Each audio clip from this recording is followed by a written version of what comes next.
I bought a luxury penthouse in complete silence. No announcements, no fanfare, just me, my plans, and the thrill of finally having something that was entirely mine. Days later, my family showed up, grinning, carrying boxes.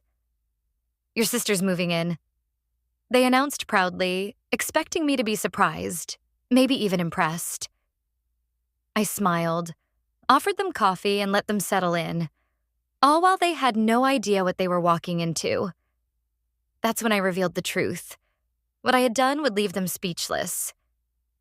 Before we continue, please comment where you're watching from. And don't forget to like and subscribe for more shocking stories. The first morning in the penthouse was quiet in a way I had never known before. The sunlight streamed through the massive floor-to-ceiling windows, painting the walls with gold and silver tones. I walked slowly across the polished marble floors, listening to the faint hum of the city below. For years, I had dreamed of a place like this. Not for show, not for anyone to admire, but for myself. Every corner reflected months of careful planning and silent effort. The kitchen was spotless, the living room wide and airy, and the bedroom overlooked the skyline like a painting. It was mine, all mine. I sat down in the leather armchair by the window, cradling a cup of coffee. The aroma was rich, warm, and comforting, a quiet reward for years of being overlooked and underestimated by the people I called family. I could feel the weight of their assumptions still clinging to me. The idea that I would always follow their rules, live their way, and never truly achieve anything beyond what they approved. But now, sitting here in the calm of my own space, I realized how wrong they had been. Moving into this penthouse was not just about wealth. It was about freedom. It was about taking control of my life without a single announcement, without needing anyone's approval or admiration. I had spent years working silently, saving, planning, and imagining this day.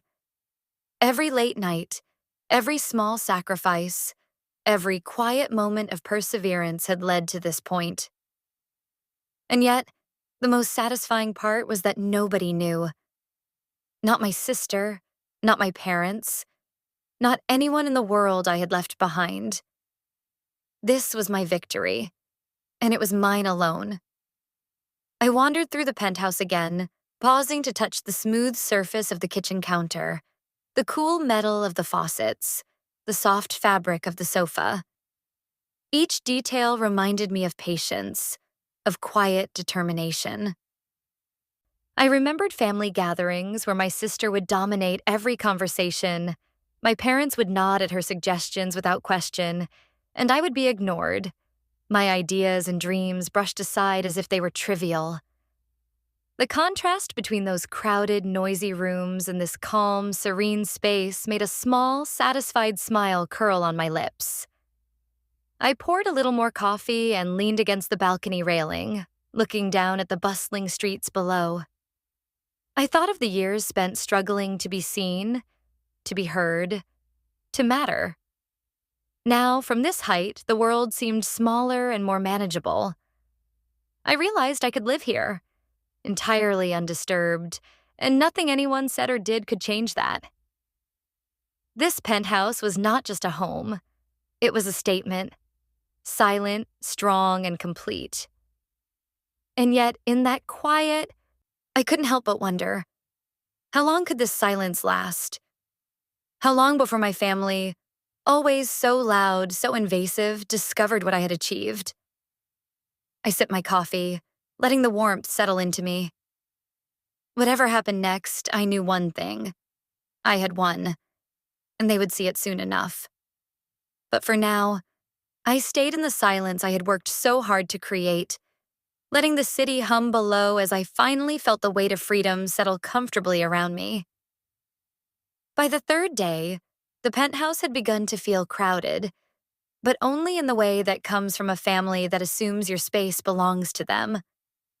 My sister had settled into a routine almost immediately, moving as if she were the owner. She unpacked her clothes, organized the kitchen cabinets according to her preferences, and rearranged the living room furniture with casual authority. My parents, as usual, hovered quietly, nodding and offering comments that showed approval without understanding the deeper dynamics. I moved among them silently, observing. I poured coffee with deliberate care, answered questions politely, and made small suggestions that were easy enough to accept without drawing attention. Every interaction became a subtle game, a test of patience and observation. My sister, confident in her assumed control, was revealing more than she realized. Her arrogance, her entitlement, and her tendency to dominate spaces that did not belong to her. At first, the tension felt almost natural. My sister chatted about work, neighbors, and her plans for the weekend. My parents offered their familiar nods and smiles, unaware that I was noticing every small detail. The tone of her voice when she suggested something. The way she claimed space. The almost imperceptible frustration that surfaced when I didn't immediately agree. I let all of it pass, my politeness like a shield, giving them the impression that I was cooperative while quietly mapping the dynamics. One afternoon, as the sun streamed through the windows, I invited my sister to sit with me in the living room while we had coffee. She sat confidently, stretching her legs and taking in the view as if it had always been hers. I smiled and asked her about her plans, listening carefully. She spoke at length, filling the room with her words, her assumptions, and her excitement, all while I drank my coffee slowly, making mental notes. I noticed the small cracks, too, the moments when she overstepped or hesitated, the times she assumed I would follow without question, and the subtle frustration when I stayed neutral. My parents, lost in their own enjoyment of the situation, failed to notice the exchange of energy between us. I let my calmness guide the room. It was strange how silence and observation could hold so much power. I didn't need to argue, yell, or confront. I simply allowed them to reveal themselves through their own behavior.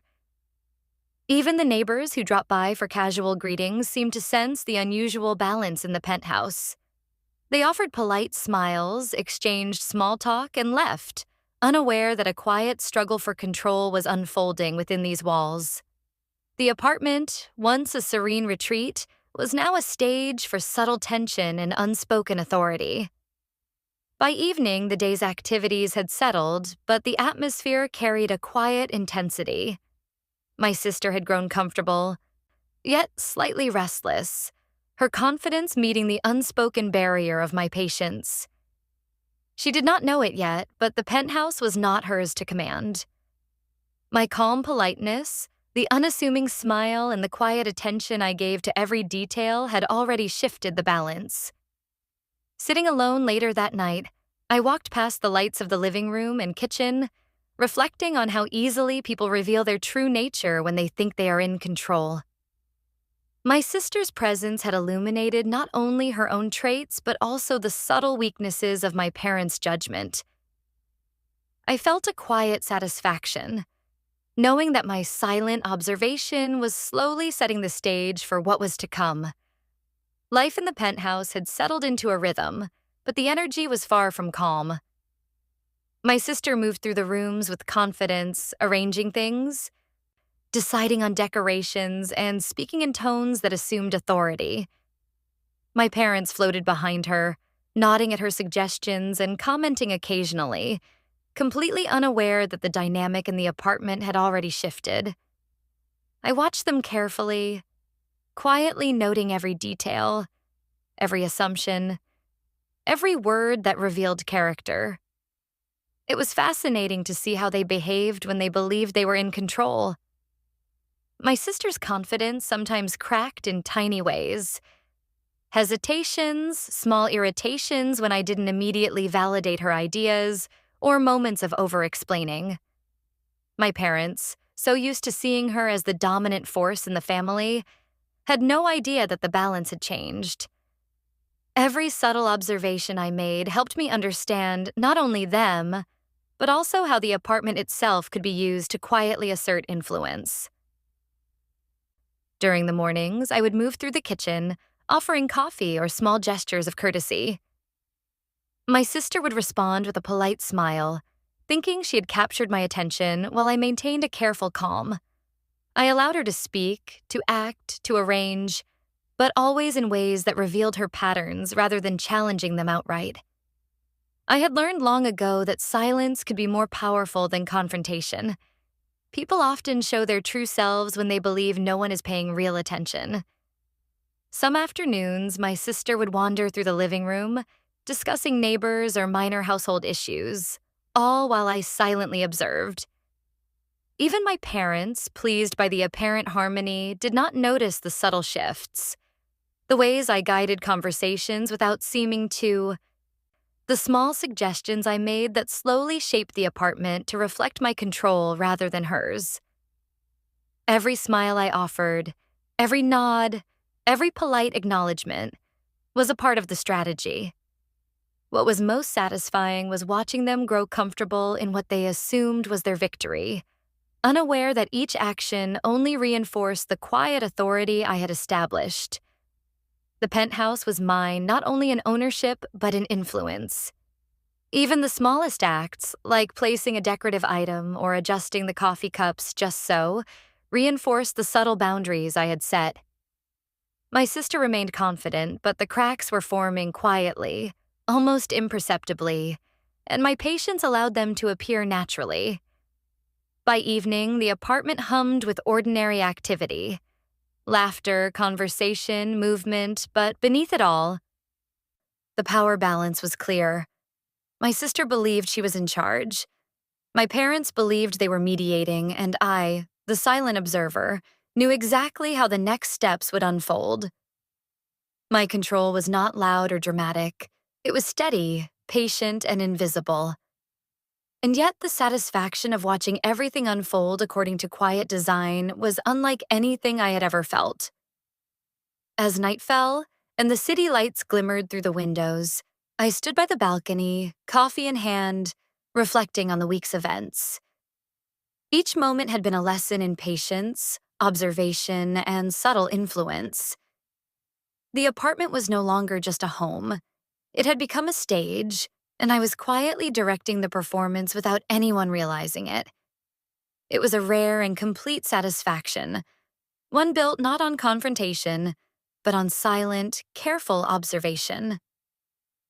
The penthouse, which had once been a silent refuge, now hummed with ordinary life. But beneath the surface, a quiet game of control was unfolding. My sister continued her routines, arranging her things with her usual confidence, chatting incessantly about trivial matters, unaware that every step she took was being carefully observed.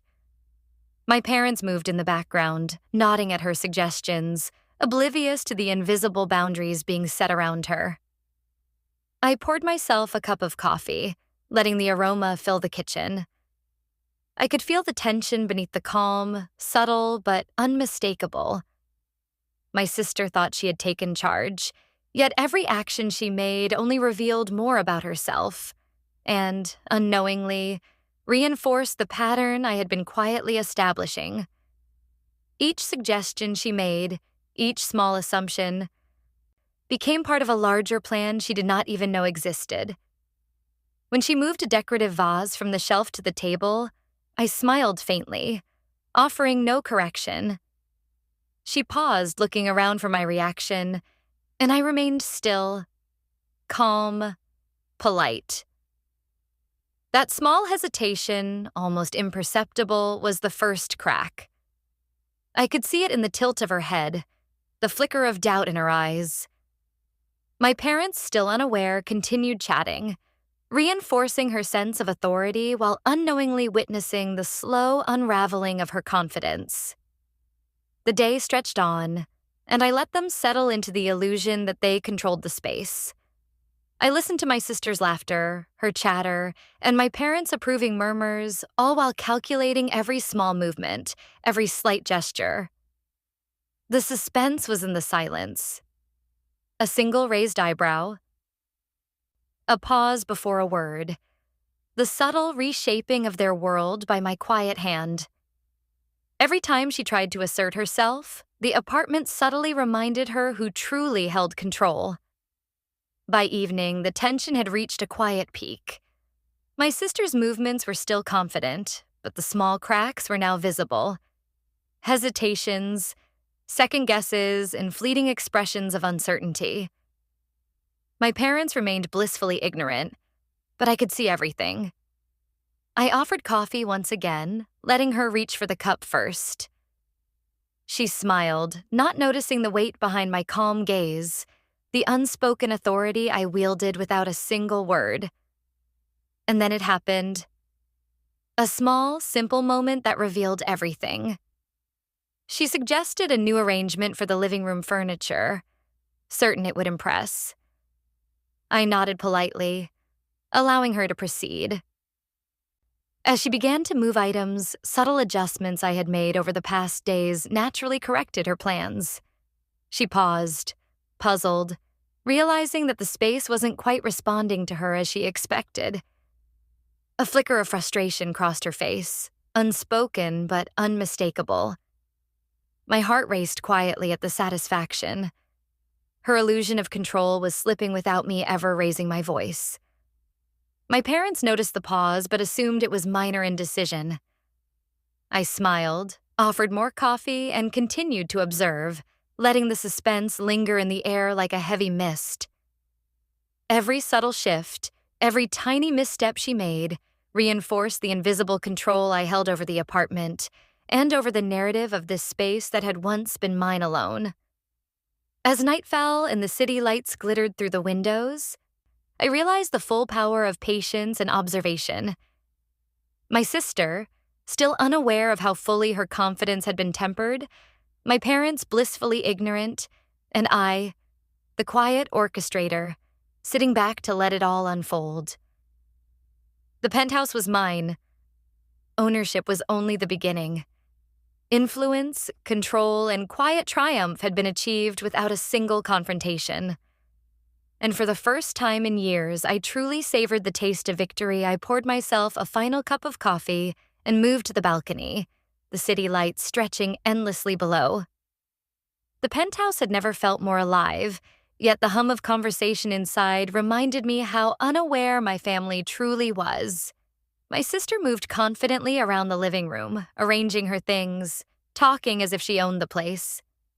My parents hovered nearby, nodding and praising her, completely oblivious to the subtle shifts that had taken place.